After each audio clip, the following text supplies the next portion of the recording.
Now available in paperback and e-readers. E-Steam, Little Girl Lost. The devilish diva helps a lost little girl find her way home in this devilishly funny E-Steam series adventure. Get E-Steam, Little Girl Lost in paperback and e-readers today.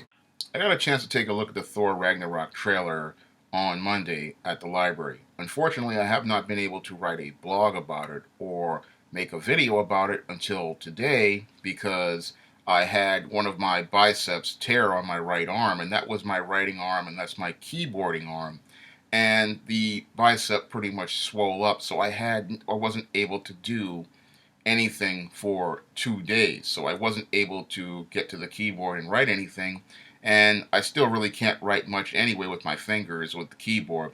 But I can make a video about this trailer. And this is a movie that I'm really excited about. And I rarely ever get excited about anything Thor related. And I wasn't really excited about the first two Thor movies, the first Thor and Thor the Dark World. Both of them seem kind of flat and uninspired to me. They seem like just a way to establish the Thor character in the Marvel Cinematic Universe, but they never really told the story that kind of defined the character. Now, when I look at this Thor Ragnarok, this film pretty much looks very exciting. It really fuses elements from the Stan Lee and Jack Kirby run, and then takes some notes from the Walt Simonson run of Thor, and it also fuses some elements from 1980s action movies. And I like seeing, that combination of things come together. These are like three of my favorite things coming together. Stan Lee and Jack Kirby, because they had the most exciting run on Thor, and then you had Walt Simonson, who redefined the character in the 80s, and just putting anything with an 80s action movie flavor on it, that's going to make something fun and exciting, because 80s action movies are just fun on a bun, and when you watch an 80s action movie, there's nothing like it. And Thor Ragnarok pretty much fuses those elements together, and it gives us what it looks like, an exciting movie from the teaser. And when I look at this movie teaser really got me excited to, actually spend some money on a Thor-related movie or a Thor-related product, because it just looks that exciting. I mean, the visuals are very strong. They evoke a Marvel comic.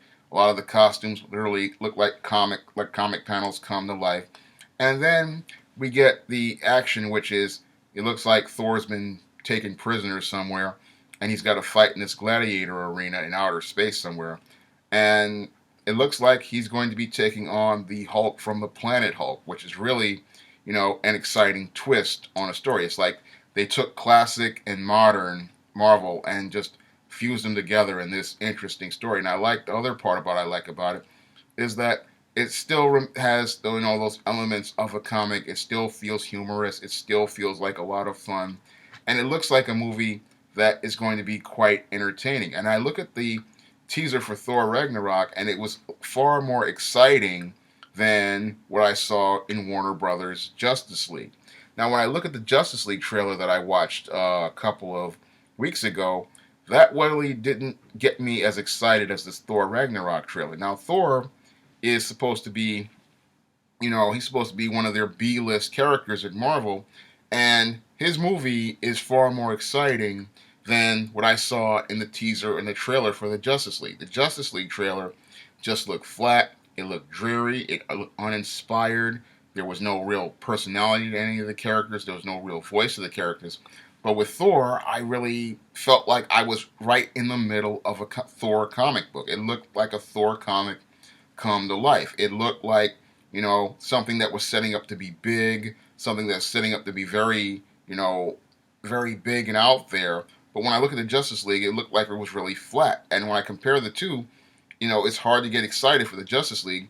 But when I can get excited for this Thor movie, because this Thor, trailer, teaser, and this is just the teaser, not the trailer, it did an amazing job of getting you into the movie. It really did an amazing job of doing that with just a minute's worth of film. I wonder what they're going to do over 90 to 120 minutes, because if you could make those few scenes look that interesting, I wonder what you're going to do with the movie. And I liked a lot of the visuals again.